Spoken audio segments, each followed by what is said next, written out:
लोगों को हटना पड़ेगा ये सब लगा क्योंकि लाइट तो बाकी हम लोग तुम रिकॉर्ड शुरू हो गया ये इसमें हो रहा है। मध्य प्रदेश सरकार का आज बजट आ रहा है, पीसीसी चीफ बतौर क्या कहेंगे आप? मध्य प्रदेश सरकार के दो बजट हैं। एक बजट है जो सरकार को जनता को बताना है, जो 80,000 करोड़ रुपए के लगभग घाटे का आएगा। आप देखो कि ये 3C की सरकार जिसने कर्ज, क्राइम और करप्शन से अपना गहरा नाता जोड़ा है, उसका एक बजट तो है व्यापम, नर्सिंग, परिवहन, माइनिंग, पटवारी, ट्रांसफ़र, आबकारी, मास्टर प्लान और मेट्रो। इसमें कैसे पैसे डालें और कैसे करप्शन करें, लूट के हिस्से में सबका हमारा हिस्सा बने, ये एक हिस्सा इस सरकार का 3C का एक हिस्सा है। दूसरी तरफ जैसा मैंने पहले भी कहा कि 3,79,000 करोड़ रुपए के कर्जे में है हमारी सरकार। 45,000 करोड़ रुपया हर वर्ष आपको सिर्फ देनदारियाँ देनी होती थी, ब्याज और आपकी देनदारियाँ। 90,000 करोड़ रुपए अतिरिक्त चाहिए इसलिए कि लाडली बहना के 1,200 रुपये देने हैं। 90,000 करोड़ रुपया, यानी बजट में इसका प्रोविज़न रखेंगे तो वो पैसा आएगा कहाँ से? वो या तो मोदी सरकार की रहमो करम से, या संपत्तियां बेच के, या कर्ज लेके। पर कर्ज रिजर्व बैंक ने मध्य प्रदेश सरकार को लेने का मना कर दिया है। हमारी साख इतनी घट गई है तो हालात सर्वविदित है। मैं इतना ही कहना चाहता हूँ कि रोजगार और बजट का बहुत गहरा रिश्ता होता है। 37,000 पंजीयन थे पिछले साल 2023-24 में, जो 37 लाख पंजीयन में से 2 लाख लोगों को रोजगार मिले, सरकार का उत्तर है, वो भी प्राइवेट सेक्टर से, सरकारी एक भी नहीं मिला। इसका मतलब है कि विज्ञापन और इवेंट जो पिछले 5 साल से चल रहे थे उसका क्या असर हुआ, ये सरकार ने उत्तर दिया कि हम अकर्मण्य थे। अब चूंकि 10 लाख पंजीयन ही समाप्त हो गए, बच्चे कहाँ गए पता ही नहीं, पंजीयनों का जो आधार था वो संख्या घट गई, मतलब ये सरकार फेल हुई रोजगार देने में। तो उस पर फोकस करने के लिए सरकार के बजट की गति क्या होनी चाहिए, ये मोहन सरकार कितना करेगी, ये बजट आने के बाद पता चलेगा।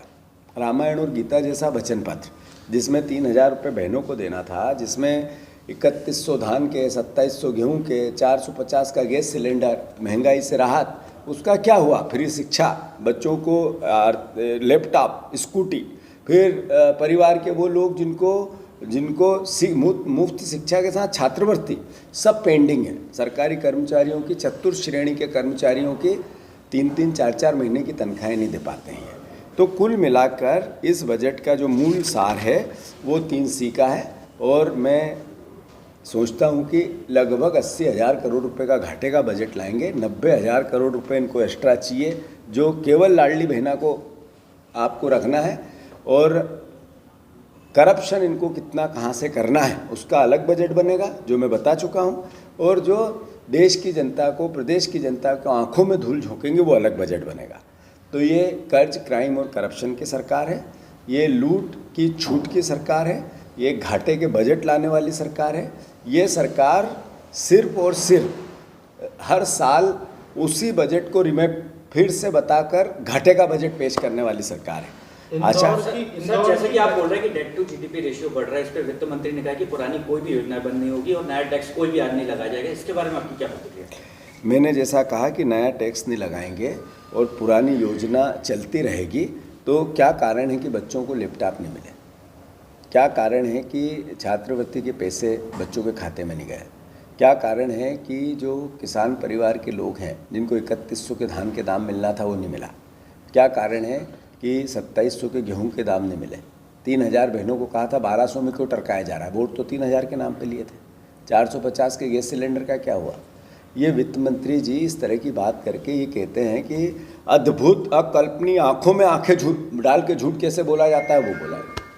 इंदौर की घटना होती, 5 एक्सपायर करते हैं बच्चे। होता है रोजगार से, लोगों के सुख सुविधा से, लोगों की भूख से। हालात क्या है मध्य प्रदेश के? 5 बच्चे इंदौर में मृत्यु हुई, इसलिए कारण पता चले पेट में अनाज नहीं पहुंचा, खाना नहीं पहुंचा, इसलिए मौत हुई।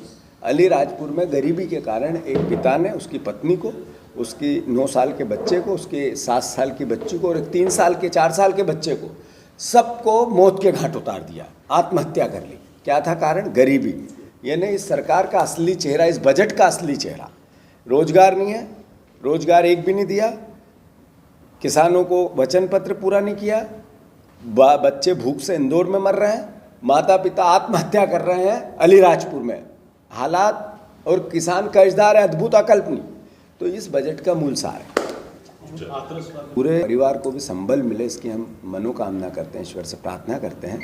पर अल्टीमेटली इतना बड़ा कांड, 130 लोगों की मौत का कौन जिम्मेवार है, ये प्रश्न तो बनता है। तो 130 लोगों की मौत का जिम्मेवार सिर्फ और सिर्फ योगी सरकार है। इस्तीफा देना चाहिए।